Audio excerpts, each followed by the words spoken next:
What's going on, everyone? So the Toronto Raptors finally made the decision to start the rebuild, or I guess retooling. Right? Manuel Quickly, RJ Barrett, I thought was really nice compensation for a young core with Scotty Barnes, that now you have sort of that group that you can build for the future with. Right? They end up trading OG to the New York Knicks. So we'll see how that goes and how that works for the Knicks. But then this leads to the Pascal Siakam. More likely than not, the Toronto Raptors are going to look to move Pascal Siakam. Now, look, the Lakers, I don't believe, have an opportunity to get Pascal Siakam. I think there's too many teams that are interested in Pascal, and we are very limited on resources. Plus, I don't really know how I feel about the fit.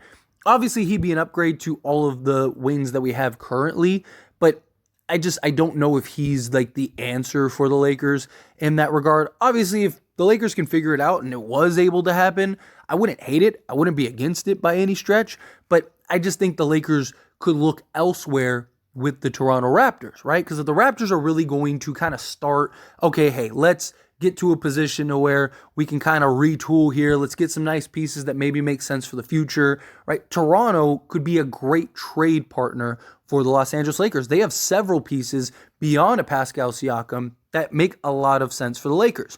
One thing that the Lakers really need is a center. And Jakob Poeltl is a guy that was rumored and tied to the Lakers last season with the San Antonio Spurs. He ended up going to the Toronto Raptors. This is a guy that's still very young, 28 years old. Not really a floor stretching big, but he is a guy that can just put the ball in the hoop around the basket. True 7-footer, got good size, good strength. Not really like a lockdown defensive center, but you just need an able body that can rebound, give you a couple buckets. He's a very underrated passer, in my opinion. He's a guy that can absolutely make plays for others out of the post. And this year, you look at him in 26 minutes per game, he is shooting just under 70% from the field total. Again, doesn't shoot any threes, so there's no data there for that. But shooting basically 69.5% on 7 attempts per game. He's not a guy that's going to demand the ball heavily, not a guy that's going to need a ton of shots. There are concerns about the free throws, right? Shoots 52% this year. He is a career 53.5%, but he doesn't take a lot of them, right? He's this season averaging 10.5 points, 8 rebounds, 2.4 assists, 1 steal, and 1.3 blocks, right? This is a guy that I don't know if he would be willing to take a backup role. That would be the one question, because he's started, right, pretty much his entire career for the most part, except for like really early on. But like you look at Toronto, all 33 games he has started, but 26 minutes a game isn't a ton compared to many starters in the league. So maybe he'd be kind of willing to like, hey, as long as I just get my minutes, right, I'm on a contender, as opposed to a team like the Toronto Raptors that weren't. Maybe, I can put myself in a position to where it's like, okay, let me buy in, let me play the role that they need me to play. Because again, like, look, I know the Lakers are bad. Get to the playoffs. I trust the Lakers, especially if they make a quality move or two. And you'd have Jakob Poeltl locked up long term, right? You have him at 28 years old, $19.5 million, 2029, same amount. Basically every year it's the exact same across the board. $19.5 million all the way till his player option in 2026, 2027 for $19.5 million. If it works well, this is a guy, again, if the Lakers make a move, they're going to need to make a move for a guy that they can kind of control long-term contract-wise, because you don't want to end up making a move and then 2 years later he's gone or anything like that. So Jakob Poeltl kind of fits the timeline in which the Lakers are currently constructed, and him being at like $19.5 million isn't a break-the-bank type center to where you could go get him, bring him in, play him alongside AD, but also play him in a backup role, again, if he's willing to accept that role. Another guy that makes a world of sense for the Lakers and is a fan favorite, Dennis Schroder, right? Bring Dennis Schroder back. He's on a very reasonable contract this year, and he's locked up for the next 2 years. So he's on a $12.4 million contract this year, and then a $13 million next year. So again, you could get technically Jakob Poeltl and Dennis Schroder if you wanted to.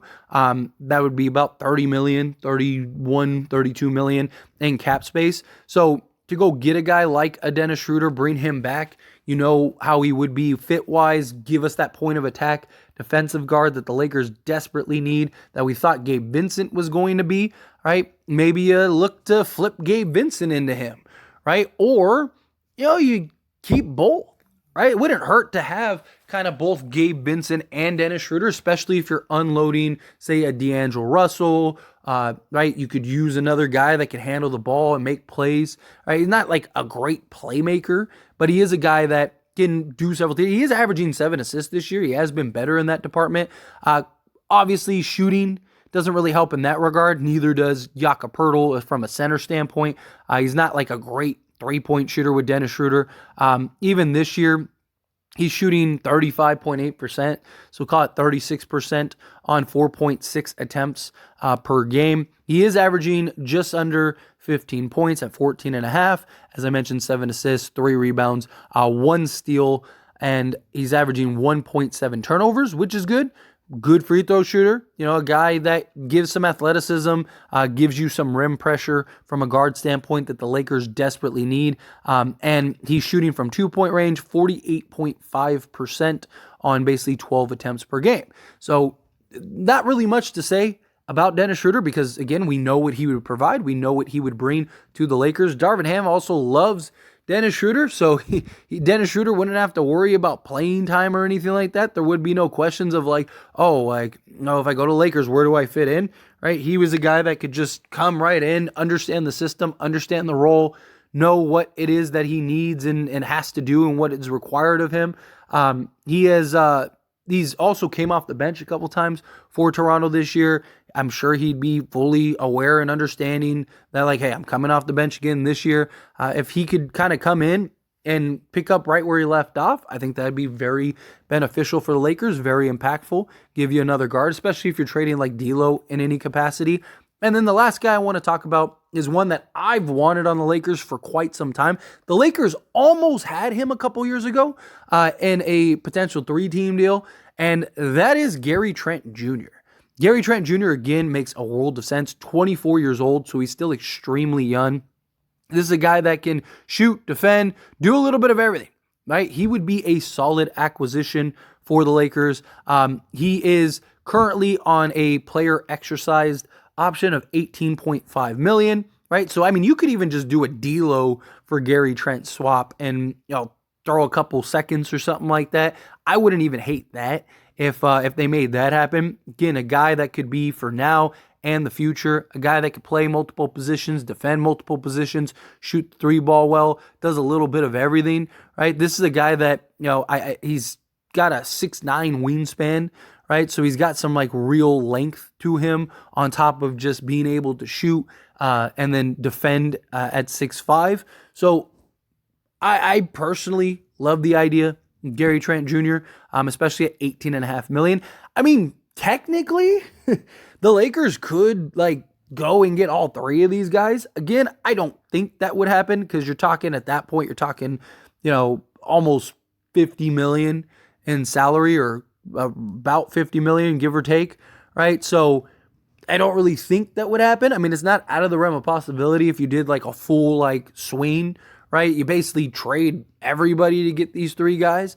I don't really hate that idea, but more likely than not, right, it would be something like maybe you just go get a Gary Trent and a Jakob Poeltl, or maybe you just go get one of these guys, right? Maybe you just go get Jakob Poeltl and then you go get some other pieces elsewhere, right? Maybe you look at the Nets deal, something. This could be a combination deal, right?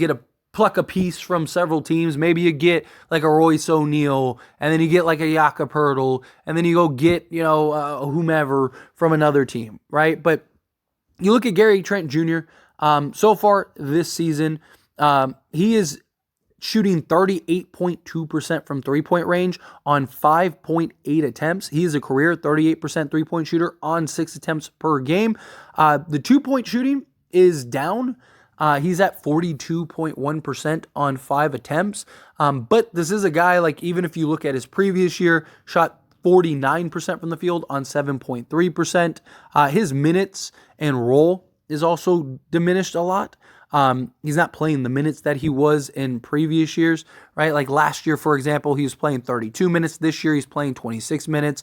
He only has 5 starts for the Raptors, but still, he's averaging 11.5 points, 2.5 rebounds, 1.7 assists, 1 steal, and half a block. Will be nice and rounded up a little bit. So a guy that, again, can come in, play the role. I definitely think Toronto's a team to kind of keep an eye on, right? If they're looking to kind of just shake things up and get several pieces and stuff, then hey, maybe you look to do something like this. Maybe you look to go and maybe trade, a Rui Hachimura or something, which could make sense potentially for the Toronto Raptors. And you get back a piece or two, maybe throw in D'Lo. Maybe it's part of like a 3-team deal, right? And like I mentioned, you're getting a piece from here, a piece from there. So anyway, as always, this is a discussion, so I pass the question on you. Let me know your thoughts and opinions down in the comments below. What do you think? Do you love the idea? Like, yeah, man, go get a Jakob Poeltl, go get a Gary Trent Jr., go get a Dennis Schroder, bring Dennis Schroder back. Do you think, no, like none of those guys really change anything?